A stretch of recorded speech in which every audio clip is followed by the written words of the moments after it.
मेरे प्रिय बच्चे, तुम इस समय जिस स्थान पर हो, वहां पर ढेर सारी सकारात्मक ऊर्जा उत्पन्न हो रही है, क्योंकि वहां प्रतिदिन एक विचित्र ध्वनि आया करती है।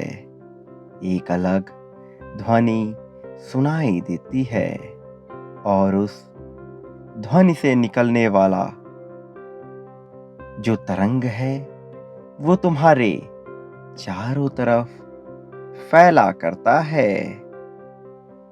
उस आवाज को सुनकर तुम्हारा दिल भीतर से खुश हो जाता है, क्योंकि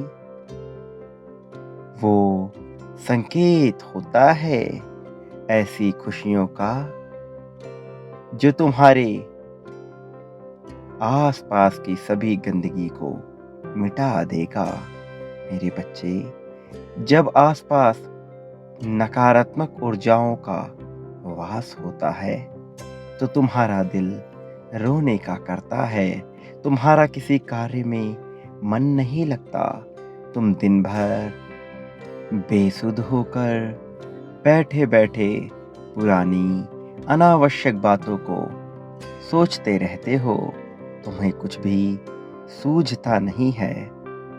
तुम्हें ऐसा लगता है जैसे कि तुम भीतर से पागल से हो जाओगे।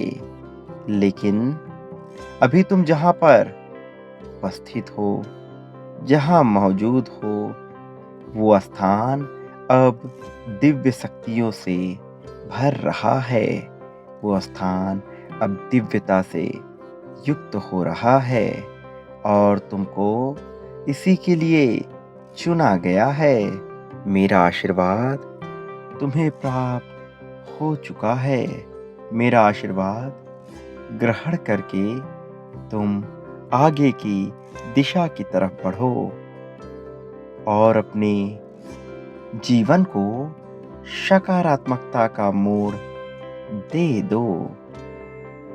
आने वाला जो अगला माह है वो तुम्हारे लिए बहुत चमत्कारी होगा।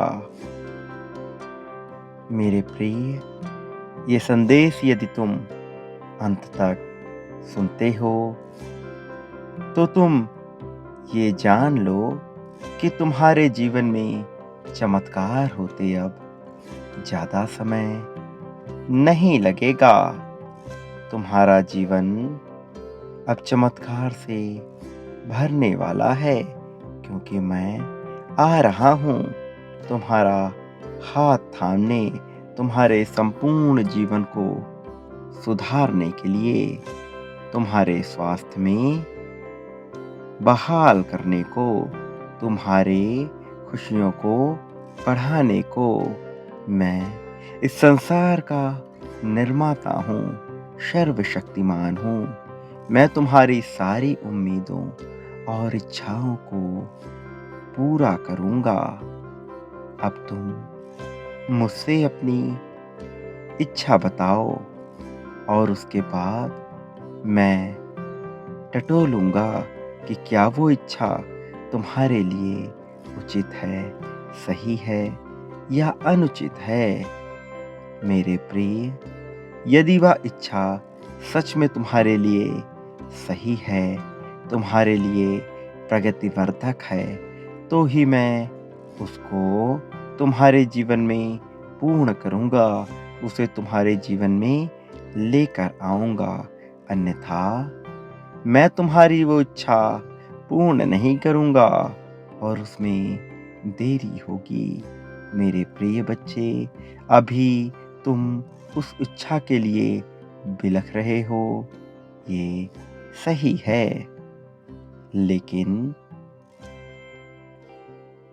जब वो इच्छा तुम्हारी पूरी हो जाए तब तुम विलाप करो तो ये बिल्कुल भी सही नहीं होगा।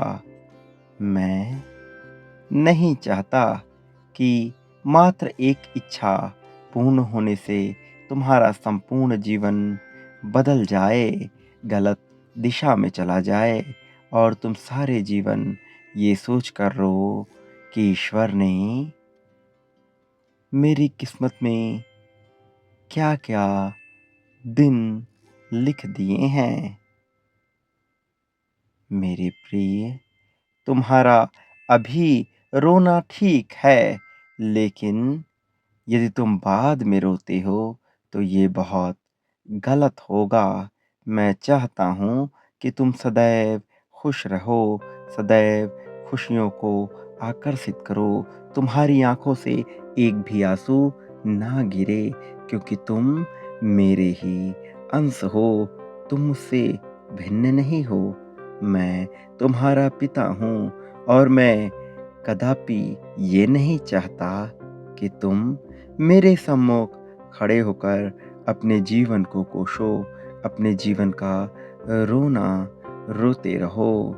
ये जीवन बहुत ही अमूल्य है, अनमोल है, और इस अनमोल जीवन को तुम रोकर बिलख कर नष्ट मत करो।